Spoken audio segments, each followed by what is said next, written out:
Okay, welcome to week 4 baseball. There we go.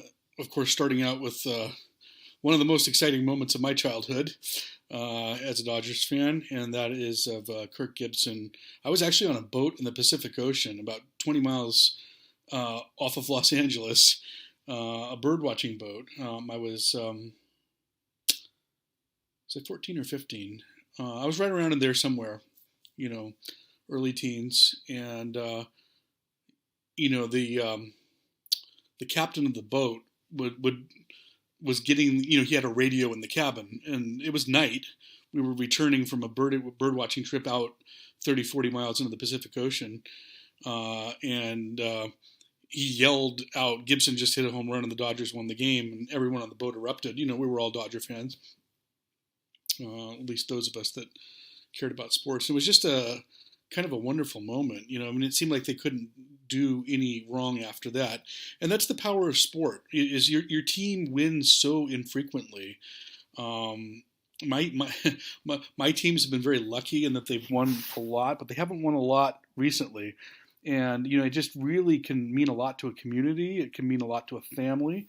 I think of the poor Boston Red Sox fans that they've won, I think, like 4 World Series in the last 16, 17 years, but they went, I think it was 86 years without a World Series. Can you imagine all the fans that lived and died during that time? 86 is a long time to live. There were hundreds of thousands of Red Sox fans that lived and died in that 86-year drought. So, when you get a moment like this, like Kirk Gibson, hitting the home run very unexpectedly. For those of you that don't know the story, he was their leader. He was their best player, and he was actually the MVP of the National League that year. Considered the best player, or at least the most valuable player, I should say. And he was very, very injured. It did not appear that he would play at all. In fact, he only had one at bat the entire World Series, but it was enough to hit a home run off of someone who hadn't given up a home run like in 2 months. Very, very dramatic ending. One of the greatest moments in baseball, if not all of sport. And that's the transformative aspect of sport, is it builds community, like it did for me on that boat trip when we got the news that Kirk Gibson had won the game. Baseball was at one point considered the national pastime. It was, today football is number one. But there's other big sports. At one point, baseball was number one, and nothing else was even remotely close. To the point that it was even more important culturally to society than football is today. So we'll talk a little bit about as to why. You see references to as American as baseball and apple pie, and rock and roll. Well, all these things, apple pie can definitely be linked to German strudel. Rock and roll, has beats and rhythms that come to the New World through slavery from West Africa, particularly through spirituals into the blues, and then finally into jazz, and then into rock and roll.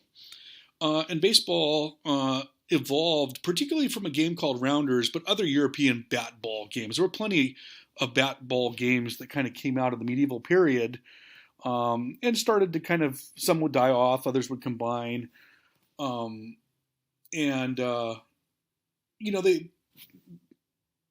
There's different ones in different parts of Europe, but one of the British ones that was commonly played was called rounders. Okay, and it involved bases, and it's very different than baseball, but there's definitely similarities. So, no, baseball is not uniquely American. I even think Gorn says it's uniquely American, and that's just not true.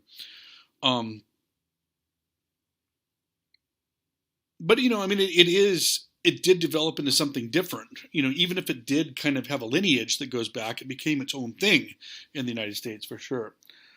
The first rules codification was by Alexander Cartwright in 1845. So we're talking about that's 175 years ago. Does that make sense? Yeah, 175 years ago. That's a long time. And baseball, yeah, it has had some rule changes and some differences and whatnot, but it's a very old game. Okay, it's a very old game. The first amateur league formed in 1857. People that had amateur, they just played it for fun. Doesn't mean they weren't competing hard, but they had other jobs. They were people that were factory workers and carpenters and things of that nature. The first professional team, which meant that these were people who were doing it for a job. They were getting paid to do it. There was enough interest in going to watch them and paying tickets to see them and sponsorships for them that you could generate enough of an economic situation whereby you could employ at least 9, probably more like 15 to 20 players. And that was in 1869, and they were called the Cincinnati Red Stockings. Eventually became the Reds. The oldest team still plays professional baseball. In fact, I'm a little nervous about meeting them in the playoffs right now. If you're a fellow Dodger fan like myself,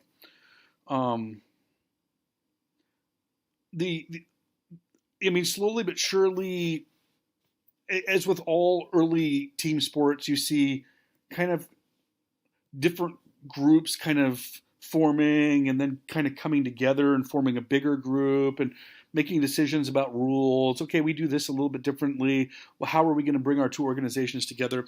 And you start to see these leagues form that are over a much wider geographical area than just a local group of teams that are, like in the Cleveland area or whatever. And some of those teams become the minor league, at a much later time, during the 1930s. The National League is the oldest of the two.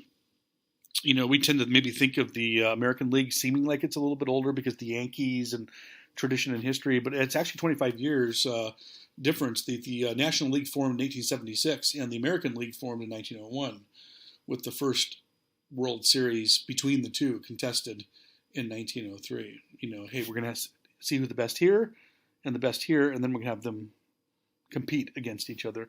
And the first World Series weren't necessarily 7 games. It wasn't necessarily said it would, 1 year it would be 9 games and then 7. There was a few times where it was like an even number of games they were going to play, which doesn't seem to make much sense, but that's the way it was. By the way, Dodgers comes from when they were known as the Trolley Dodgers. If you lived in Brooklyn, which is where the Dodgers started before they came out to Los Angeles, you had to be very careful when you're walking across the street to dodge the trolleys. You didn't want to get hit by the trolleys that were coming by. So they were the Trolley Dodgers. Rules were formalized around baseball by by the merger between the two, the National League and American League, into a combined organization that would eventually become known as Major League Baseball. So they had to determine what was legal and what was not legal. What could you do and what couldn't you do? That type of thing. Okay. Uniformity of, what is a strike zone? In baseball, you throw a ball in towards somebody who has a bat, and they try to hit it. Well, to incentivize you to make it so that they can, otherwise you just throw it like way outside. They couldn't even get to it. You have what are called balls and strikes.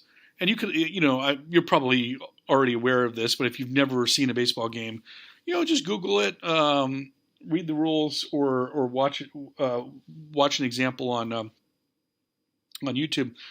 But the strike zone, that definition of what is a strike has changed radically over time. It ebbs and flows. It's not a constant thing you might think. So rule changes when it comes to something very fundamental like that. What what wood can a bat be made out of? Can a bat be made out of metal? Can you have a cork insert inside the bat? The answer is yes. There's certain types of wood you can use, like ash. That's a very commonly used wood for bats. No, you can't use metal. You can in college, but you can't in the professional leagues. And no, most certainly you cannot cork your bat. One sociological rule that was part of something called the gentleman's agreement. Whenever I've heard the word gentleman's agreement used in about half a dozen contexts, and it almost always involves racism. Okay, I mean, there's something about a bunch of old white dudes getting together and banning racial minorities, and then sort of having the what's the word, audacity? The audacity to refer to it as a gentleman's agreement. Okay. That we are going to keep this sport gentlemanly and free of the riffraff, and it almost always has a racial component and often a class component as well. And that happened to baseball. It was called the Gentleman's Agreement, and it was an informal agreement amongst owners banning black players.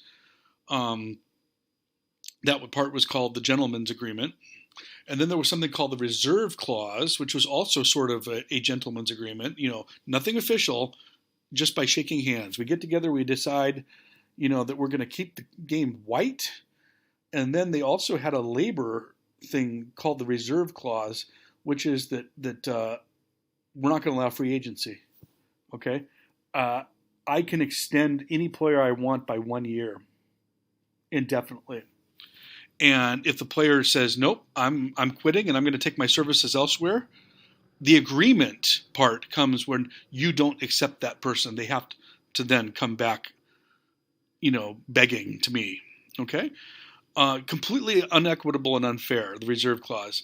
I mean, it basically made it so that labor, the ball players had no leverage, could not find competitive wages. This lasted from 1903 to 1976. I think you saw the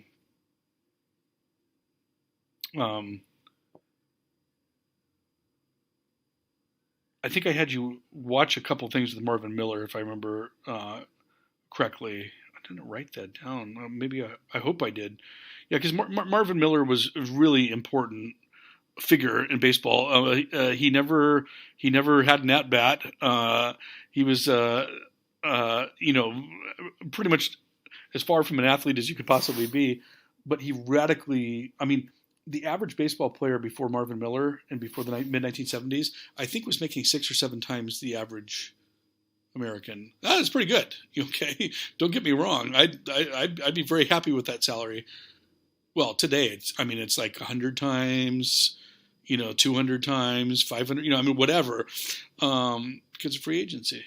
And Marvin Miller helped break that reserve clause. And of course, as we've already talked about, Jackie Robinson broke the gentleman's agreement. So, baseball sort of, remember I said how a lot of the sports in the 19th century were just kind of very corrupt. Boxing, fixing matches, throwing fights, horse racing. All you had to do is pay a jockey not to hold up just a little bit, tug a little bit back on the reins, and make it look like he's driving the horse forward. And, you could very easily lose a race like that. Baseball also was very corrupt. People would sometimes say from the stands, give you $10 if you drop that. And you couldn't prove that the guy dropped it on purpose. Sort of corrupt before 1900. They started to clean it up, started to make it, it started to become so popular with American people and the national, sort of the national game, the national pastime, that the owners really clamped down on this. And but there were still problems, the most infamous of which was the Black Sox scandal of 1919. Now, they were the Chicago White Sox. They were actually called the Black Sox not because they threw the World Series. They purposely lost games to help gamblers make money and then took a cut of the money themselves. They were called the Black Sox because their owner, Charlie Comiskey, was so cheap that he had charged them an exorbitant laundry fee to clean their uniforms. And baseball during this time period, this was before the era of the home runs. It was a lot of stealing second base, stealing third, bunting your way to first, stealing your way to second, stealing your way to third, getting driven. You ended up sliding a lot. You ended up on the ground a lot. Okay, and so they just decided we're not going to launder our clothing. If we're going to have to pay for it, we're not going to do it. And they just played, and their uniforms got dirtier and dirtier over the weeks, until eventually somebody called them the Black Sox. So number one, they shouldn't have done it.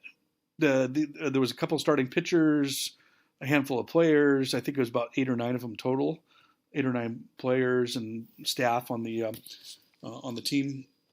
But one reason they did it is they were being paid very, very substandard wages by their owner.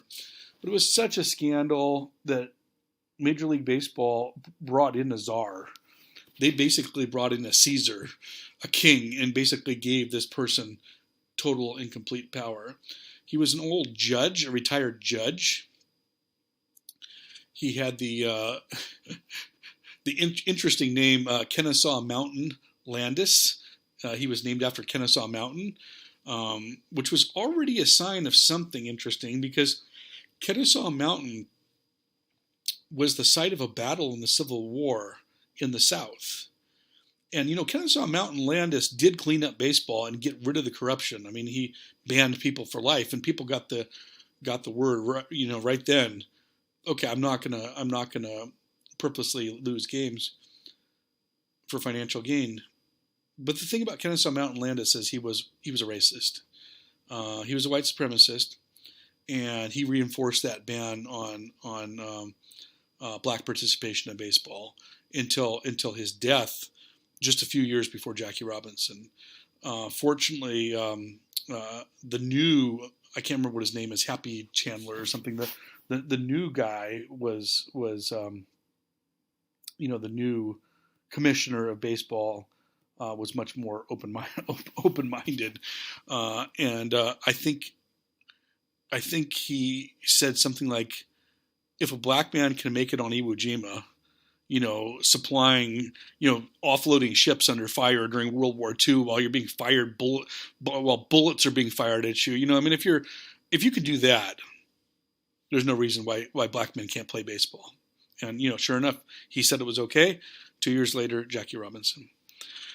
Baseball was massively popular from 1900 to 1970, more than all other sports combined. I don't think you could say that about football.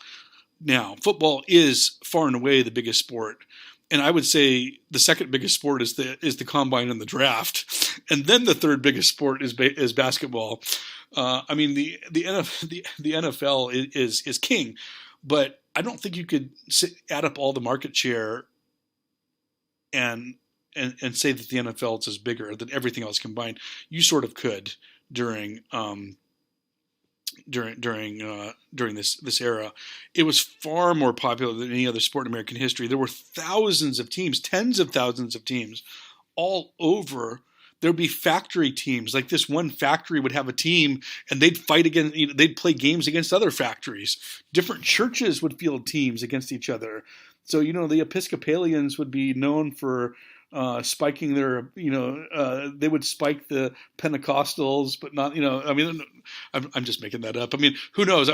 All I'm saying is that the churches would schedule, baseball games with each other.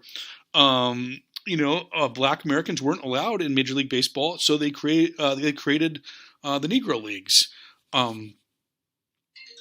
which, after 1947 were devastated, obviously, because the exodus of the great players from the Negro Leagues to the Major League Baseball after Jackie Robinson sort of gutted the Negro League. So it's very sad, unfortunately, but Very, very necessary, and really, in the end, a good thing to integrate the two leagues. But for a long period of time, the Negro Leagues was very exciting baseball to watch because it was more it was known for being more about speed than power. There was a lot of hit and runs, and suicide squeezes. If you know baseball, just a lot of stealing of bases, a lot of hit and runs.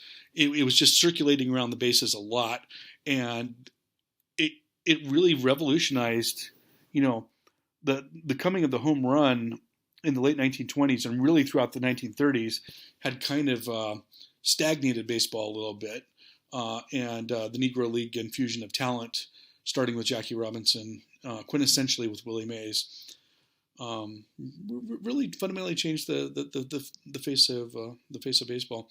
And then women's leagues, and I'm going to show you a clip later. I didn't put it as one of the clips that I recommended to you because I wanted to show it to you a little bit later. I wanted to show it to you at the end of this lecture. But when the men were drafted in World War II, a lot of the men left, and the baseball product just wasn't the same. And it was scaled back. So a professional women's league formed with the Racine Bells and the Rockford Peaches. Not major cities, but sort of upper Midwestern Toledo. I can't remember. I think were they the Mud Hens or is that from a movie? I can't remember. But they weren't. It's like Racine, Wisconsin. Toledo, Ohio. It wasn't like Philadelphia, New York, Boston, and people loved it. It was very, very very popular, and they could play. If you can find, I'll show you some old footage, and it's a good quality game, and it sort of helped paper over what people were missing because the majority of players had been drafted and were fighting in World War II. Baseball is a very slow to change sport. There's the addition of the farm system, which is where you have a sort of a network of teams that are kind of have several different functions. You might say, we call them the minor leagues. They're, and the there's A, double A, and triple A. Okay. Usually the people that are A are either more inexperienced or not quite as good. Double A is where you really have the prospects and try to develop them. Then they may go up to triple A briefly before, or triple A is also where sometimes somebody's been injured on the main team, the Dodgers, let's say. So they send them to their triple A club to get rehabilitated, just to basically work out the rust. So it's really about developing talent, and teams like the Dodgers that have a very good farm system have a lot of young players that they can then trade for other more established players. Night games, televising baseball. There's all sorts of innovations that have happened, but they happen grudgingly and over time. Instant replay to see if someone's out at second base. Expansion due to demographic shifts. When I talked about how, the American and the National League combined to become not just a regional or even a local league. Keep in mind that the footprint only extended halfway across the United States. When I was a kid, I always wondered why there were so many St. Louis Cardinal fans in California and on the West Coast, who didn't seem to have any relationship to St. Louis at all, until my dad said, well, before 1959, that was the furthest team west. Okay, that was the team for the western half of the United States. Before the New York Giants and the LA Dodgers moved to California, St. Louis was the furthest west team. Well, that tells you something about the demographics of the United States. The fact that people didn't really start flooding into California until the 1930s, and then because of the Great Depression and Dust Bowl era and the jobs. Then during the 1940s, um, because of Department of Defense jobs and factories creating munitions for the World War II effort. Uh, and then even more in the 50s, and it took a while for teams to be stationed there, but that was part of that demographic shift. So Marvin Miller breaks the power of the owners and the reserve clause in 1974. Free agency becomes popular a couple years later, and salaries go through the roof. And it's interesting. Often, it's the first owner to jump on these new, I can't remember where he was. It was either the St. Louis. Was he with the St. Louis Browns or the St. Louis Cardinals? But Branch Rickey, before Jackie Robinson, before his involvement with Jackie Robinson, he changed the face of baseball with the farm system, and his teams won, and I think even won a World Series. Finley, I think was his name, Charles Finley, the owner of the Oakland A's, was the first owner to jump on board with free agency, and that's one reason the Oakland A's at the end of the 1970s won 3 World Series in a row, because the other owners were like, we're not going to do this. It says you can do this, but we're not going to go after other people. We're going to honor each other. And Finley said, heck no, I'm going to gobble up everyone I can. And he did, and they won 3 World Series. So, we like to talk about Jackie Robinson, and clearly the most important figure by far on this list. But baseball has had a much longer, richer tradition of sort of serving as a conduit for, or even a reflection of, a greater acceptance or integration of ethnicity and or race. Okay? Now, this isn't saying for full acceptance, but a partial acceptance. The fact that King Kelly became the superstar of the 1880s suggested something about the passage of Irish Americans from being a denigrated white minority to being considered a part of the mainstream. Same thing for Hannes Wagner in the 1990s with German Americans. And, a jump up when it comes to the strength of cultural barriers that had to be broken through, Hank Greenberg in 1930s, a Jewish American. And I think I had you read about Hank Greenberg and his,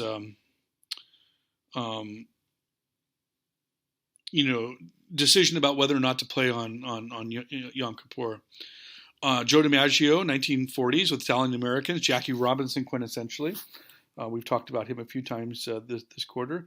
Stanislav Musial, for Polish Americans in the 1950s, and Roberto Clemente in the 1960s. I'm going to show you a few clips of Roberto Clemente. I think I may have had you read something about him, but I don't think you've seen any clips of him. Something that was so interesting about Roberto Clemente is the media's relationship with him. He wasn't the first Hispanic American to play baseball, by far. I mean, I think there had been some Cuban players back in the 1920s. Juan Marichal broke in before Clemente, but Clemente was the first superstar, and he was a great player. He was what they call a 5-tool player, which is, there's 5 things you can do. You can run the bases, you can field, you can throw, have a strong arm, you can hit, and then you can hit for power. And it's very rare to find a true 5-tool player, and he was certainly one of those. But back to the media. The media, he was a very proud man, okay? And the media wanted to call him Bobby or even Robert. They didn't want to call him Roberto. They wanted to sort of anglify him, okay? They obviously knew that he was Puerto Rican, and even celebrated that fact. I mean, you saw stories at the time about how wonderful that that the sort of the American occupation of Puerto Rico was bearing fruit, and I mean, just kind of stuff that today you cringe when you hear it. But I mean, for that time it was it was people being liberal for their time.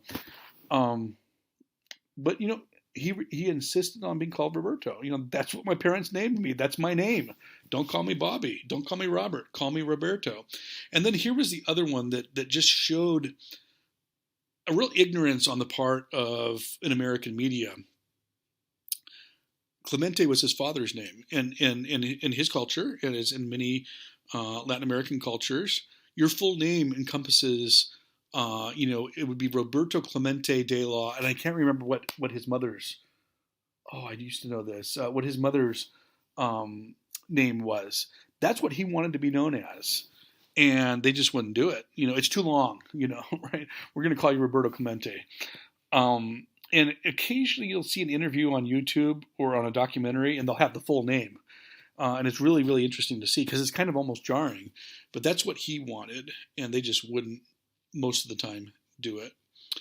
And then Hideo Nomo, Hideki Matsui, and a few others, in the 1990s and 2000s for Asian Americans, particularly the Japanese. Baseball is so interesting. Because it was the game that was the national pastime, and because it was the immigrants' game. Okay, if I had you in class and we had a lot of time to just banter back and forth, which is really hard to do over Zoom, I always ask students, okay, which game do you think between of the three, baseball, basketball, football, one of them was historically in its formation in the early 20th century, late 19th century. One of them was kind of more working class, lower class. One of them was middle class, and one of them was high class. What do you think? Which was which? And students almost always get it wrong. The high class one was football. Okay, and we'll talk about that next week. Okay, but football comes from rugby, comes from wealthy British schools, including a British school called Rugby, where basically the sons of like royalty and nobility and wealthy people went and played this game that was all about demonstrating the dominance of the upper classes, this sort of visceral struggle that became rugby, which morphed into American football. It was an upper class sport.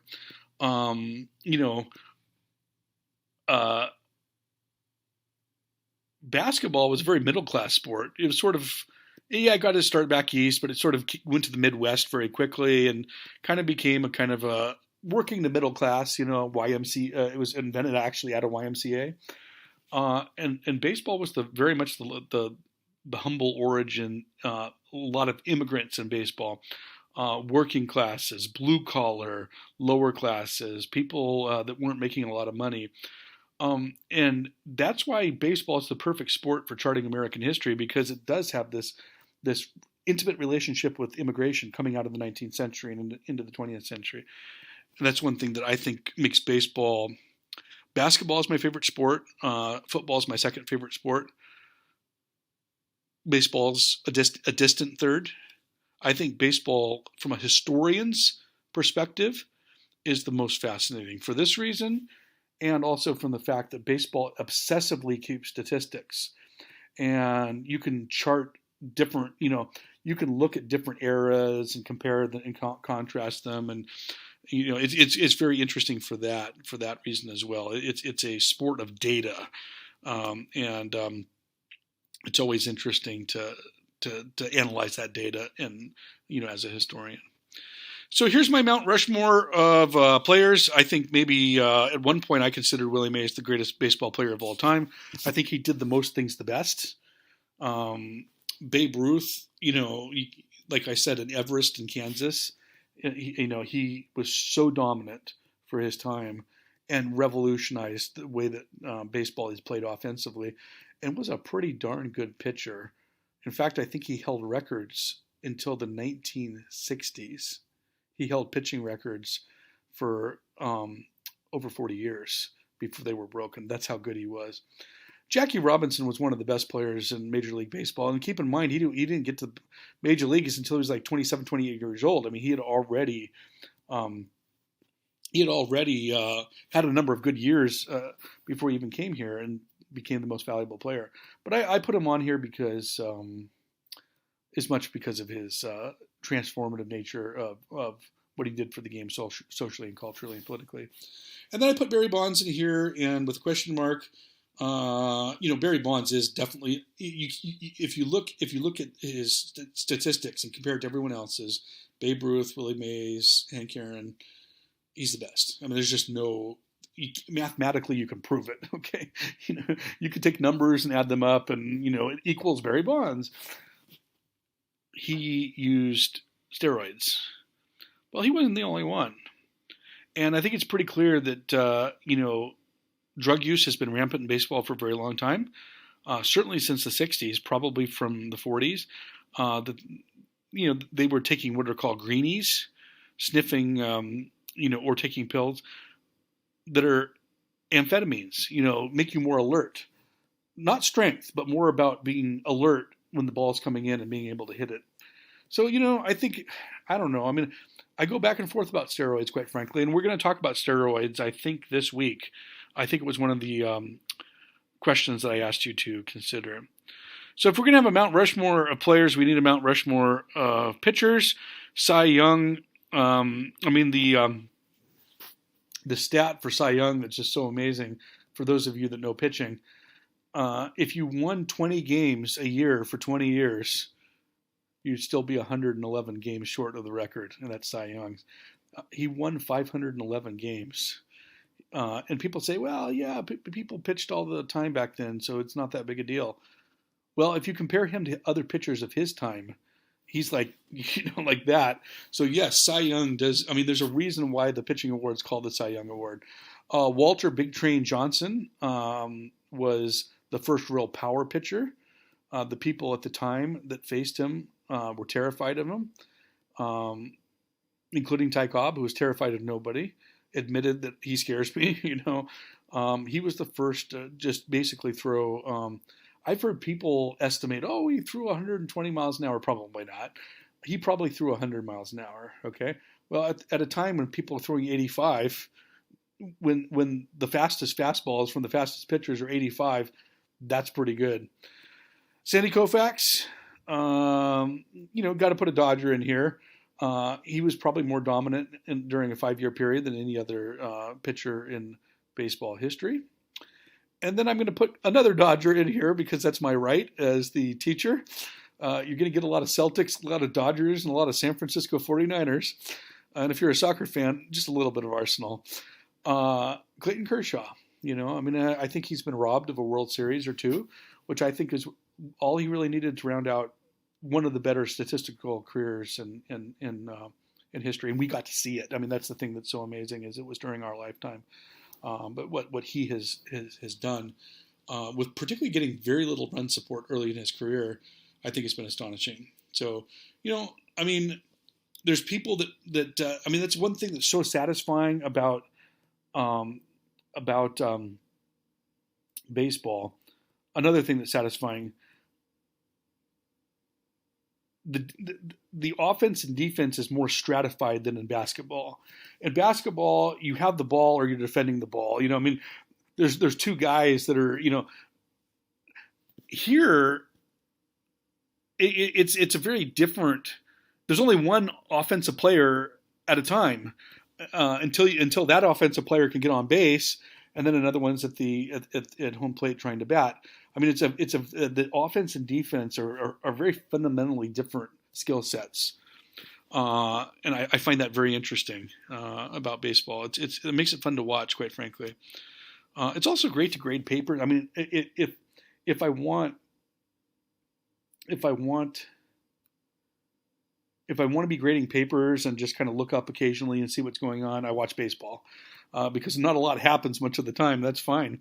When you're doing something, you're kind of distracted. It's the perfect sport. But then I think we need a Mount Rushmore of others. Again, I'm going to put a couple of Dodgers on this. I'm going to put Branch Rickey. Created the farm system, decided that he was going to integrate baseball. Jackie Robinson's the one that integrated baseball. We don't want to give Branch Rickey that honor, but Branch Rickey facilitated it. Branch Rickey believed in it, and Branch Rickey clearly didn't see a color line like so many other general managers and owners did. Vin Scully, the greatest play-by-play announcer of any sport and any. If you've never heard Vin Scully, it's astonishing to hear how he weaves personal stories and literature and references to Roman emperors and into his telecast. It's mostly about baseball, but he's telling little stories about the players that are up and things that happened 30 years ago and Shakespeare. He's quoting Shakespeare and it's just all seamlessly. I don't know how he does it. He's retired now. He's almost 100 years old, I think, at least in his mid-90s. But he was very transformative and was sort of the first modern play-by-play announcer. Marvin Miller, we've talked about him already, and of course we've got to have a agent in here who really made the salaries go sky high, and that would be Scott Boras. So let's see where we are. 41 minutes. Yeah, we got plenty of time. Let's see, what do we want to do now? Okay, let's continue on baseball and just a few other things I want to talk about. We talked about Hank Greenberg and, sort of a high-profile Jewish figure, particularly when he was trying to decide whether or not to play on a holiday, one of the holy days of his religion. For Dodger fans, you may remember that Sean Green did the same thing, and Sandy Koufax also. I mean, there's been multiple high-profile athletes that have had to make a decision regarding whether or not they're going to play on a holy day, one of their holy days. We talked about Clemente, his mother's name, Fernando Valenzuela. For those of you who've seen the documentary Fernando Nation or are going to present on it, when the Dodgers moved to Southern California, the first thing they did is evict people that were living in Chavez Ravine, which is up on top of the mountain where Dodger Stadium is. Now, these are people who did not own the land, but they had what were called squatters' rights. But they were evicted under a sort of land use, public domain law that said, okay, even though you have squatters' rights, we're going to kick you out and, we're going to find new housing for you. But I mean, it was forcible relocation. I mean, type of thing you read about like in Nazi Germany, right? forced relocations. It was something that the Nazis did to people they didn't like during the 1930s. And here it's happening to Angelenos,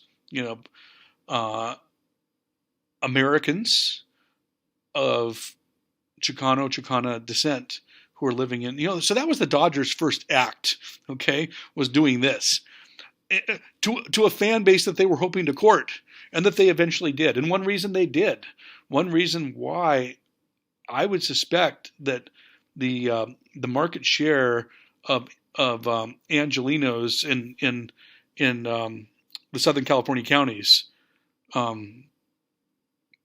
L.A. Orange, Inland Empire, not San Diego because that's the Padres, obviously. If you look at the Chicano population, my guess is that there's much greater market share for the Dodgers and the Angels.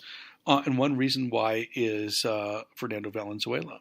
Not the only reason. Early Spanish language broadcast by the Jardín father and then later son. Although I think they're from Ecuador, if I remember correctly. The Dodgers did sort of reach out and, try to heal the wounds, but the wounds were best healed in 1980 when Fernando Valenzuela broke into the major leagues and became a sensation and was a fantastic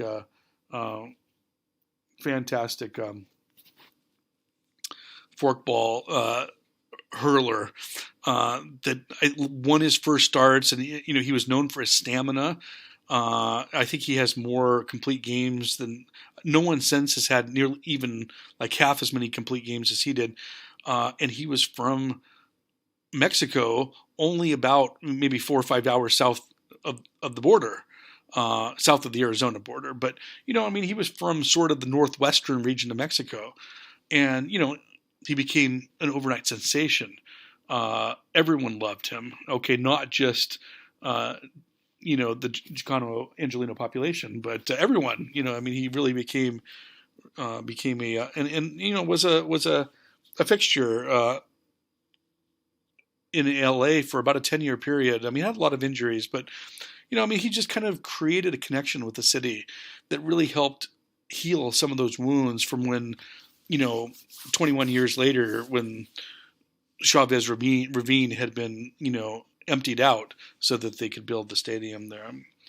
I think I had you read something about Fernando. Talked about steroids. I'm maybe curious because I think I asked you the question: should we even bother about steroids?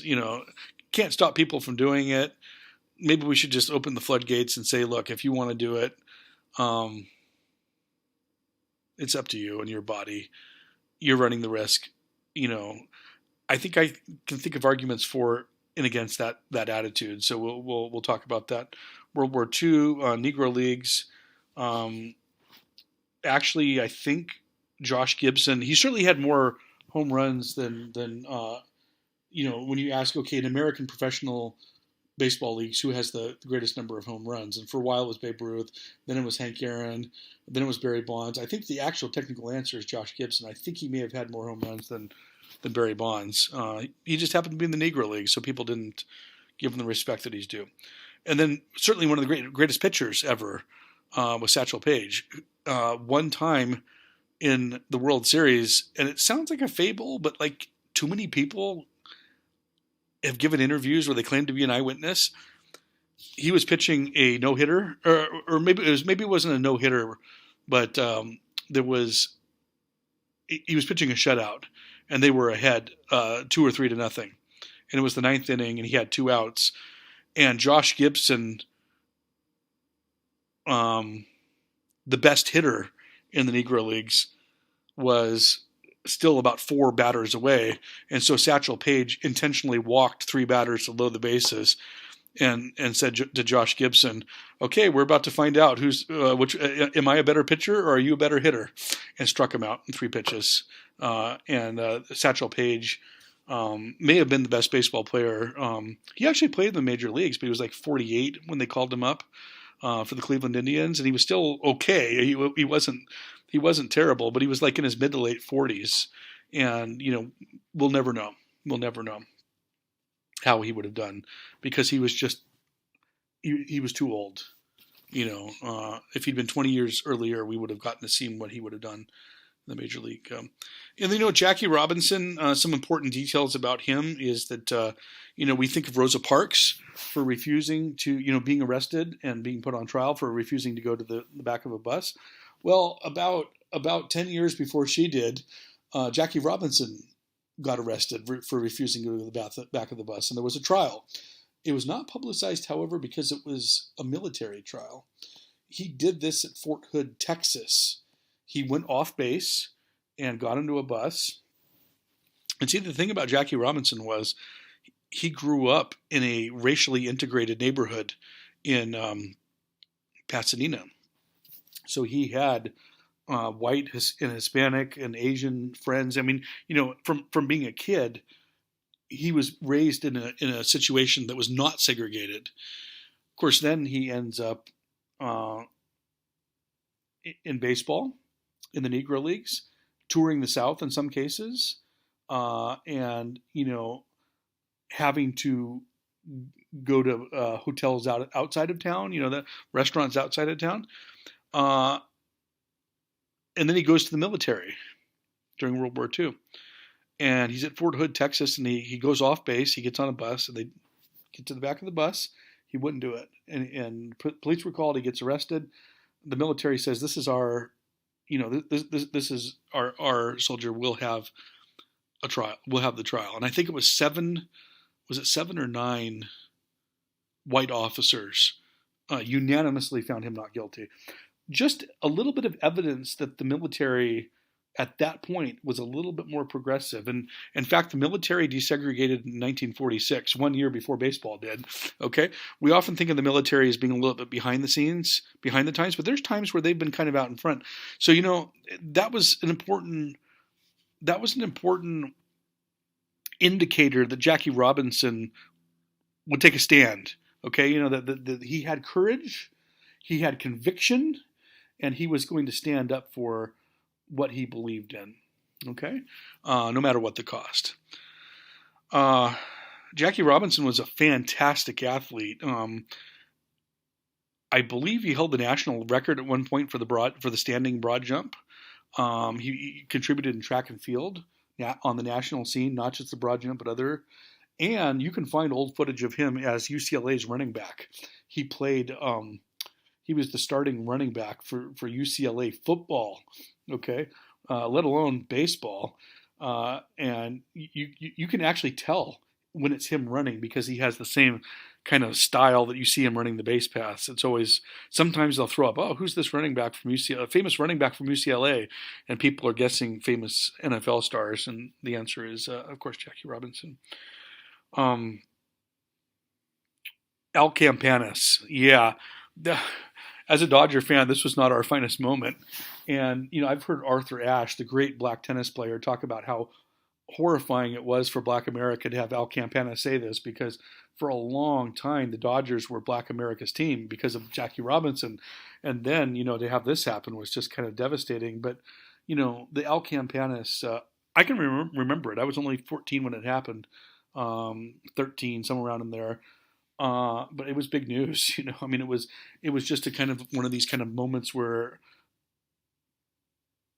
racism sort of erupts into American consciousness, and to basically say that what he was basically saying is black people aren't smart enough to be pitchers and quarterbacks and coaches and general managers. That's kind of what the subtext of what Al Campanis was saying. It was coming from the Dodgers, which was the team that had integrated, that always been more forward thinking, so that was kind of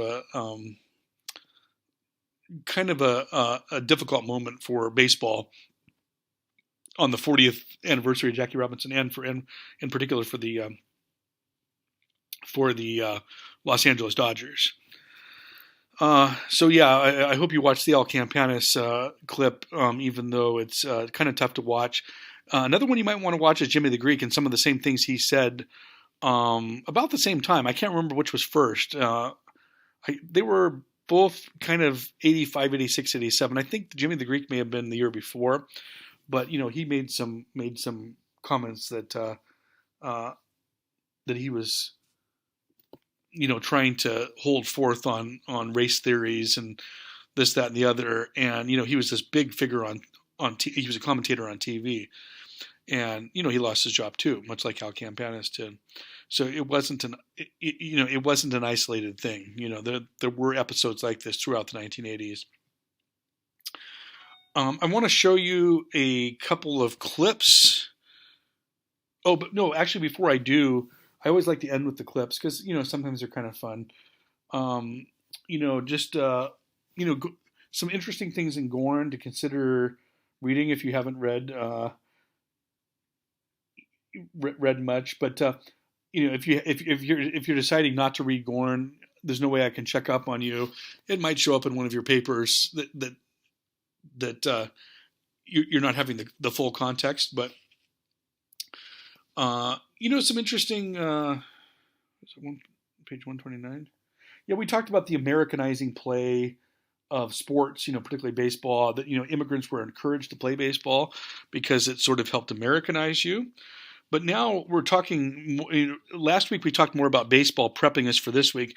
So this set of reading, page 129 to 182, has more to do with football and other things too. But, that football came out of the Ivy League. The Ivy League was big into sport, rowing, football. It was about demonstrating masculinity. We're just as strong and masculine as the working classes. They work physical jobs, we work more managerial jobs, so we have to demonstrate our masculinity through sport. Well, isn't that sounding a little bit like the Southern colonies? That we're not doing the hard work. We're purchasing indenture. Or out and out slavery from Africa. we're getting exploitive labor to do the hard work for us.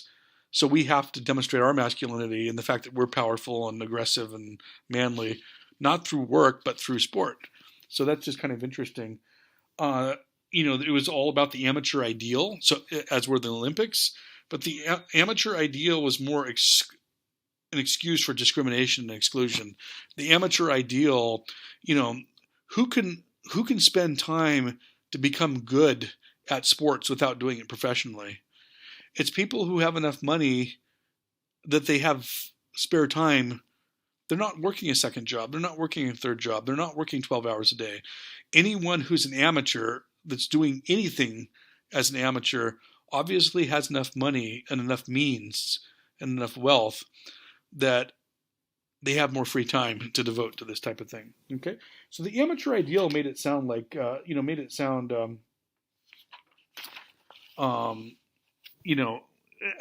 was kind of an intellectual exercise that made it sound like we're doing this to idealize non-professionality, but it was really keeping the wrong sort out, you might say. Let's see here. Football was normalized in the Ivy Leagues. If I asked you which college or which university in college football has won the most national championships, you'd probably say something like Ohio State or USC or Notre Dame or Alabama. And I think it's Harvard or Yale. I think one of them's number one and one of them's number two. It's because they were the ones winning these football titles, 100 years ago, like 1910, 1903, stuff like that. It was normalized in the Ivy Leagues, particularly Yale. A man by the name of Walter Camp really kind of unified it and became the centralizing figure. By the 1890s, it was beginning to draw big spectators. It was very, very violent, and they had this thing called the flying wedge, where they would basically run at each other in a flying wedge and then hit each other, and it would cause catastrophic brain damage on occasion, and very occasionally somebody would die. A couple of people would die a year. So Teddy Roosevelt called all the Ivy League leaders to the White House in 1905, sort of about 100 years before Congress did the same thing with steroids. And basically read the Riot Act and said, you're going to clean this up. And they did. They created rules to try to make it safer. Of course, as we find out, bigger, faster, stronger means you hit harder. And if you lead with your head, you know what's going to happen. There was the fear of immigrants. The nouveau rich played out in questions of masculinity in college athletics. I kind of already talked about that just a little bit ago. But it really was about masculinity and other such things. Sorry, somebody's trying to. My phone's blowing up for some bizarre reason. It's hard to concentrate.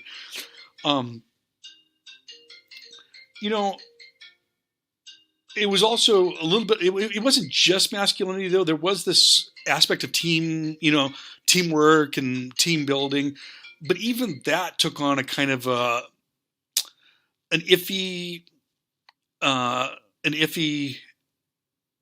aspect or component to it. I mean, team building sounds great, but what it really was is we're building teams of the leaders that will lead society in the future, and that we're creating relationships that will later be in the boardroom. It really was a sort of an old boys network. It was relentlessly male, white, Protestant, and wealthy upper class. Okay. So, this team building thing sounds great. That sports was seen as being in service of team building, but it was team building for the maintenance of power and exclusivity of power, and the dominance of society as this kind of class of wealthy white males.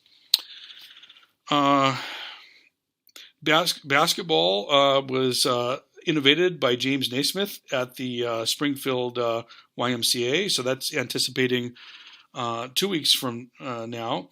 Well suited for indoors, well suited for urban areas, urban courts. Very middle class sport. And again, Americanizing play. So that's kind of Gorn, the highlights of Gorn. Let me just play a few moments of the Rockford Peaches. I'll just play a minute or so of this home video. Playing the Peoria Red Wings. That's a pretty good pitch.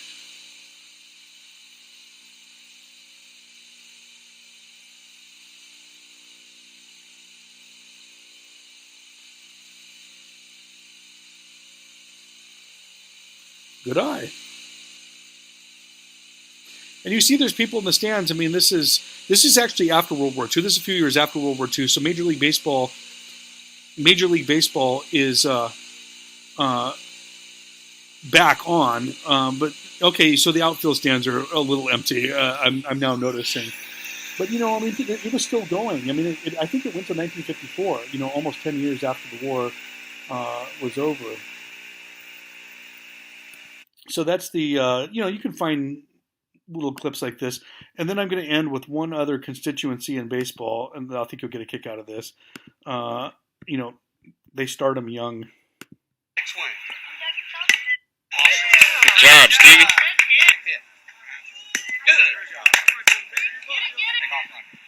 All right, go ahead, buddy. Poor Stevie. Okay, so that is baseball. Next week, football.